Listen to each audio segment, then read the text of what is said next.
సత్యసాయి జిల్లా పెనుగొండలో మంత్రి సవిత పర్యటించారు. వైసీపీ హయాంలో తెదేపా నాయకులను కార్యకర్తలను ఇబ్బందులు పెట్టిన ఎవరిని కూడా వదిలే సమస్య లేదన్నారు. సోమందేపల్లి మండలం మాగే చెరువులో ఆమె పెన్షన్లు పంపిణీ చేశారు. అక్కడికి వచ్చిన మీడియా వారు అడిగిన ప్రశ్నలకు ఆమె సమాధానం చెప్పింది. పోసాని కృష్ణ అరెస్టు గురించి మంత్రిని అడగ తప్పు చేసిన వారిని వదిలేదే లేదని, చట్టం తన పని తాను చేసుకుని పోతోందని ఆమె చెప్పింది.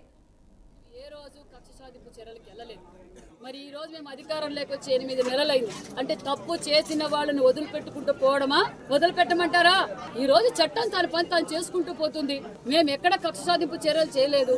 అసెంబ్లీలో మేము గతంలో అసెంబ్లీ జరిగినప్పుడు జగన్మోహన్ రెడ్డి గారు ఒక మాట అన్నారు, రాజకీయ హత్యలు జరుగుతున్నాయి అన్నారు. 35 రాజకీయ హత్యలు జరిగాయి అన్నారు. మేము ఆ రోజే మా హోమ్ మినిస్టర్ గారు, మా ముఖ్యమంత్రి గారు చెప్పి, అయ్యా ఎఫ్ఐఆర్ కాపీలు తీసుకురా, నువ్వు ఢిల్లీలో కాదయ్యా ధర్నా చేసేది, అసెంబ్లీలోకి వచ్చి ఆ ఎఫ్ఐఆర్ కాపీలు తీసుకొస్తే మేము దాన్ని విచారిస్తామన్నాం. మరి ఈ రోజుకి లేదు.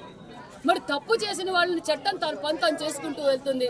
మరి దానికి ఈ రోజు జగన్మోహన్ రెడ్డి గారు మొన్నటి రోజు ఏదో అన్నారు, నాకు ప్రతిపక్ష హోదా వస్తే తప్ప నేను అసెంబ్లీకి రాను అన్నారు. ప్రతిపక్ష హోదా ఎవరిస్తారు? నరేంద్ర మోడీ గారు ఇస్తారా? మరి సీఎం గారు ఇస్తారా? మరి మేము ఇస్తామా? గవర్నర్ గారు ఇస్తారు? ప్రజలు ఇస్తారు. తెలీదా? ప్రతిపక్ష హోదా వస్తానే నేను అసెంబ్లీకి వస్తానంటే ఇది కరెక్ట్ కాదు.